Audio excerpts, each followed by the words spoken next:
Welcome to TV Africa News. Thank you so much for joining us. Sonora is being part of us. This is Africa Today. My name is Nahabe Kajur. Mid fast on the headlines. President Yoweri Kaguta Museveni fulfills payment for Teso Langowo claimants with compensation money. Petroleum students showcase innovative projects and ideas. Falls KCCA plans to demolish buildings in Katanga. In our sports today, South Sudan, Lesotho qualify for AFCON 2023 group phase. Once again, thank you so much for joining us. We start with one of our top stories. Now, President Yoweri Kaguta Museveni has launched the livestock compensation payments for claimants and beneficiaries from Acholi, Lango, and Teso sub-regions, with a call to use the money for wealth creation at household levels by engaging in modern commercial and calculated agriculture. We have the details. The ceremony took place at Soroti University, where government, political, religious and cultural leaders from the three regions gathered to witness the launching of the program. A total of 25,000 claimants in the first group from the 29 districts in the three regions will receive their payments, as each district will have funds for its beneficiaries. Museveni attributed the delay of the compensation exercise to dishonest people who are giving false information to the verification and validation teams about the lost animals. The president, however, assured the remaining claimants that they will be paid gradually in the subsequent financial years. He stressed the importance of following the NRM Council of embracing modern commercial and calculated agriculture.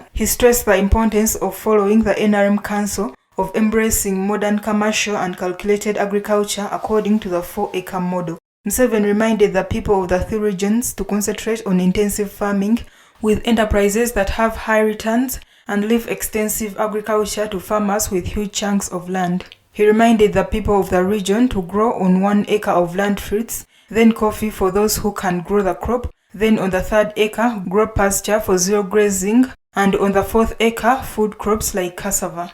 He particularly advised the people of Teso and Lango sub-regions to use the edges of swamps to open up ponds for fish farming instead of growing rice that destroys the water bodies.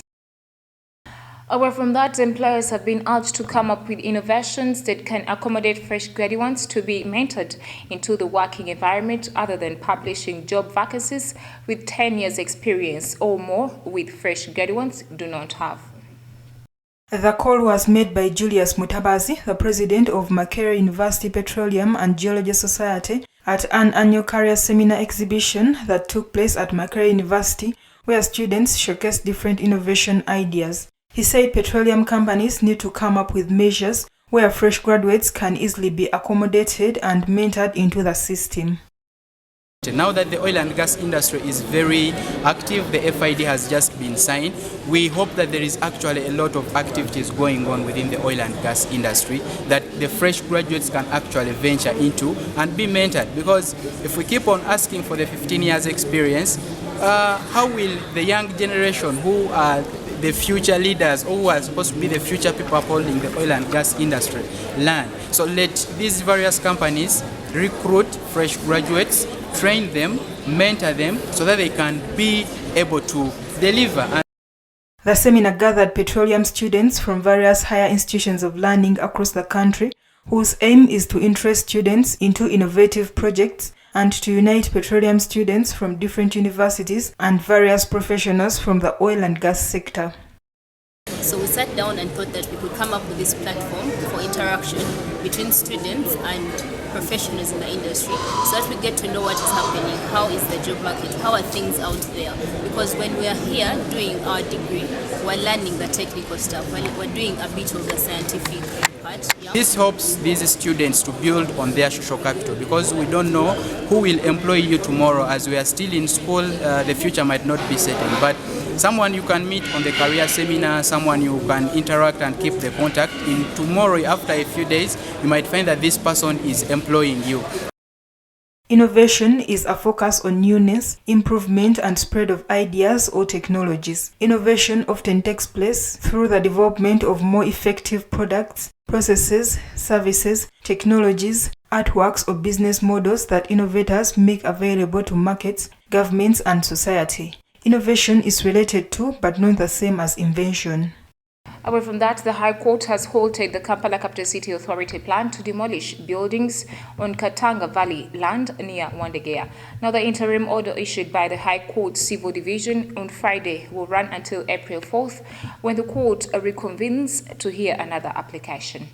We have the details. The restraining order is against KCCA and its Deputy Executive Director, Engineer David Luyimbazi. City Pastor Daniel Walugembe of the Eternal Life Gospel Church told court that the buildings which the KCCA intends to demolish are occupied by more than 50,000 Chibanja holders in Busia and Chimwanyi zones in Katanga Valley. The order was issued on March 25th this year in the presence of Brian Dubai Hayo, the lawyer representing Pastor Daniel Walugembe, as well as Miss Rita Mutua, who represented KCC, and Engineer Luyimbazi. The court order followed an application in which the city pastor Walugembe is challenging the planned destruction of the buildings on Katanga Valley land, saying that the said structures are a source of livelihood to more than 50,000 residents who will be rendered homeless. Walugembe is one of the 50,000 Chibanja holders who are embroiled in protracted legal battle with Makerere University over Katanga Valley land.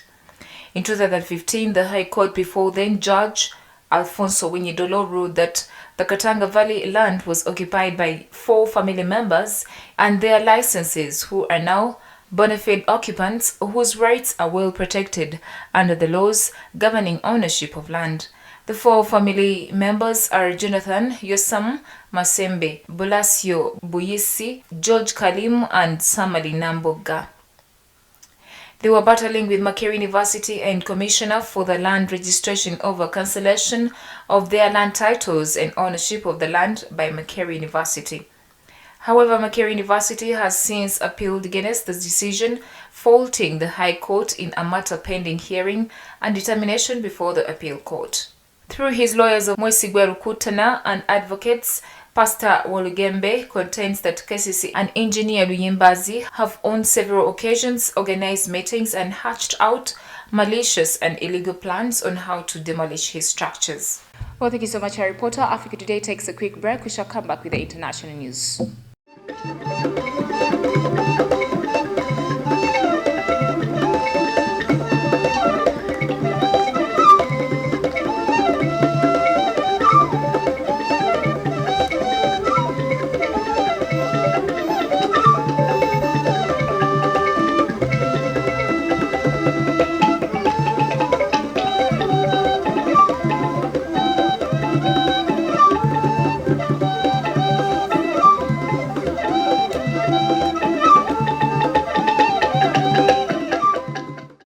Welcome back from the break. You're still watching TV Africa, the right to know. In international news today, people in Addis Ababa welcomed the news of a humanitarian ceasefire in the north of the country, which the Ethiopia's government declared on Thursday, saying that it hoped to move would ease humanitarian access to Amhara, Afar, and Tigray region hit by fighting.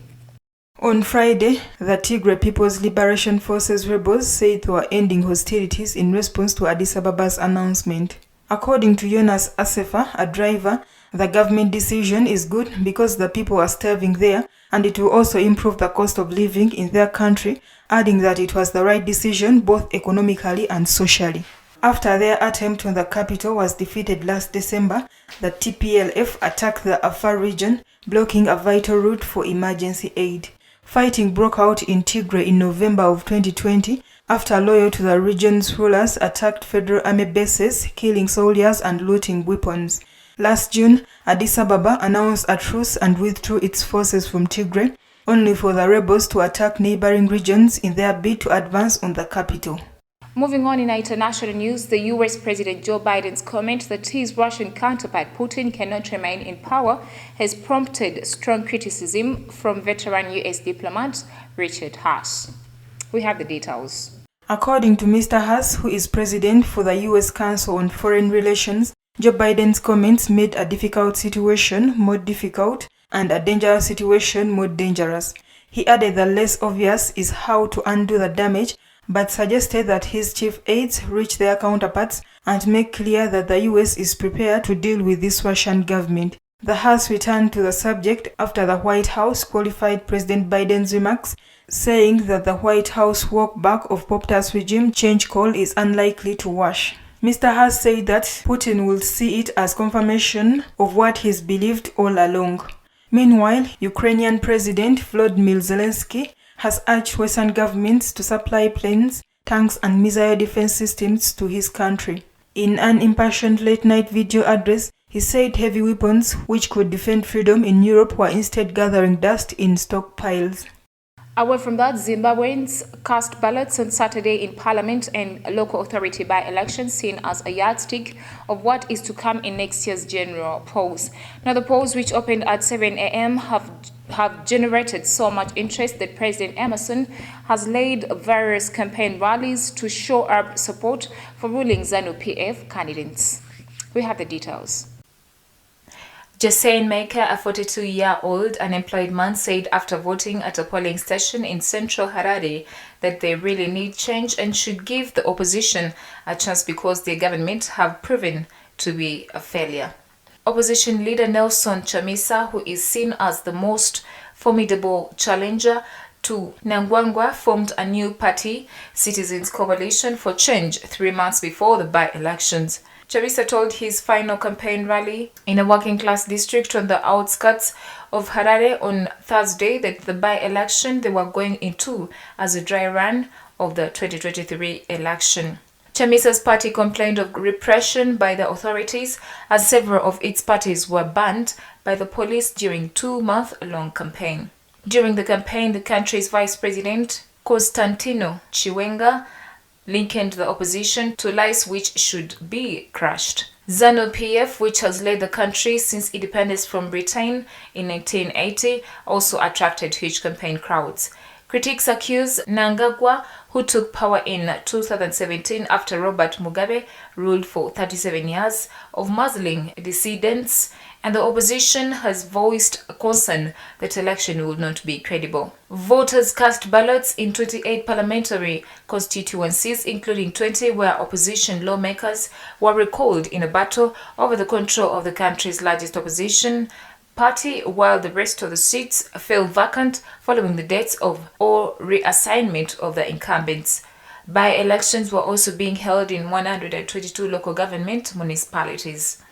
Moving on, West African leaders on Friday said they would uphold the regional sanctions imposed on Mali in January after its military leaders said they would stay in power for 4 more years instead of holding an election in February.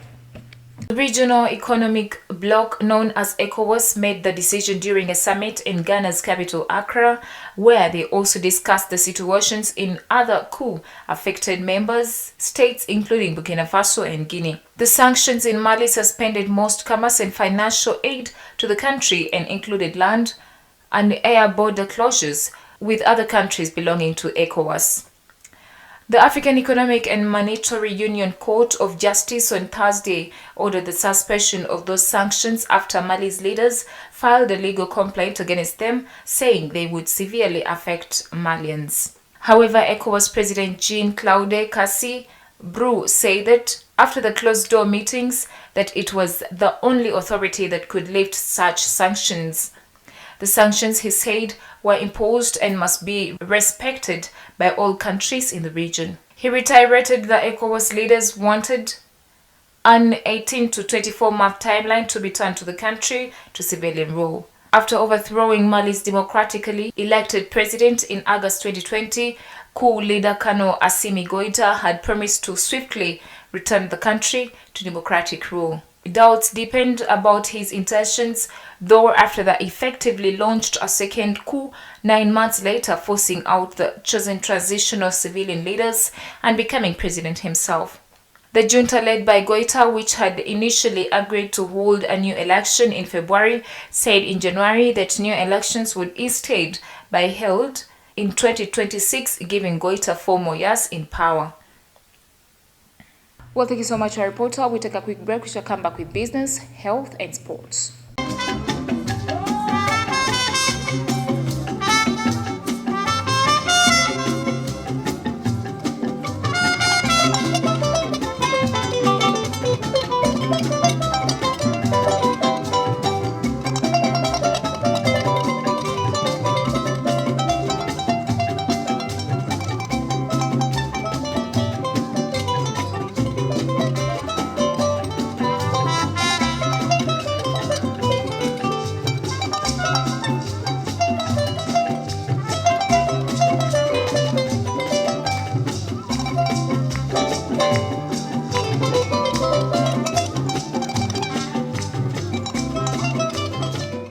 Welcome back for the break. You're still watching TV Africa, the right to know. In the business news today, a carved mask from Central Africa dating from the 19th century was sold in France for 4.2 million euros on Saturday, despite Gabonese protesters in the auction house calling for the item's restitution. The rare wooden jil mask used in ceremonies by the Fang ethnic people of Gabon smashed its estimate of 300,000 to 400,000 euros at the auction in the southern French city of Montpellier.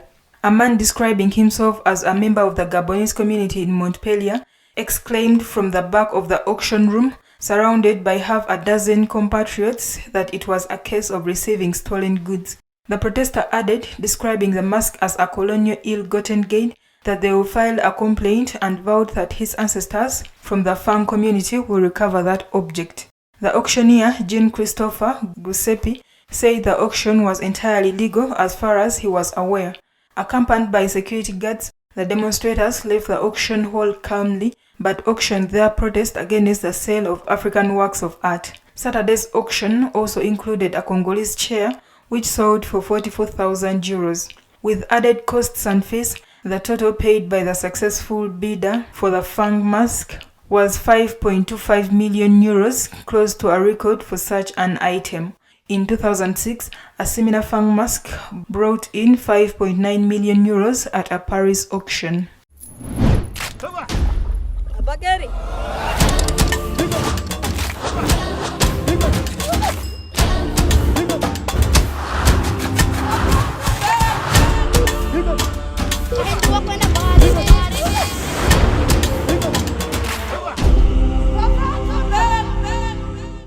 In Africa Today Health, 29 people have died of cholera in Cameroon in the past week, according to the country's health minister announcement on Friday. Now, the recent outbreak of cases is mainly in the western part of Cameroon.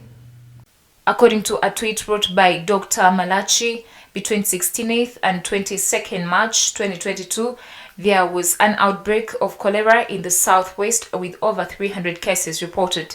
27 people have died of cholera in 3 major towns in western Cameroon and 2 in the capital, Yaoundé. Since October 2021, the cholera epidemic has claimed 62 lives with nearly 2,100 cases reported.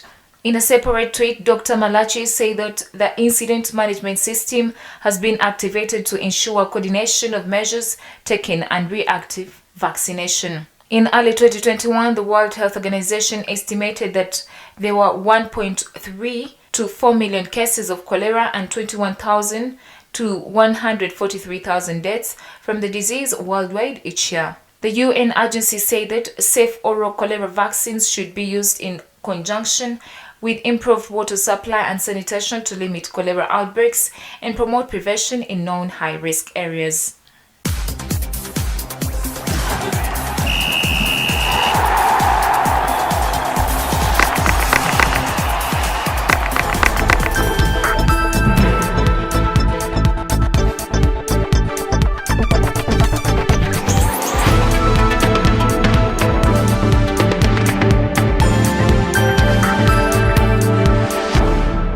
In Africa Today Sports, neighbors South Sudan, Lesotho, Eswatini, and Seytom and Principe qualified for the Total Energies AFCON 2023 qualifiers group phase. Now, the quartet came out on top on aggregate scores following matches played on Sudan.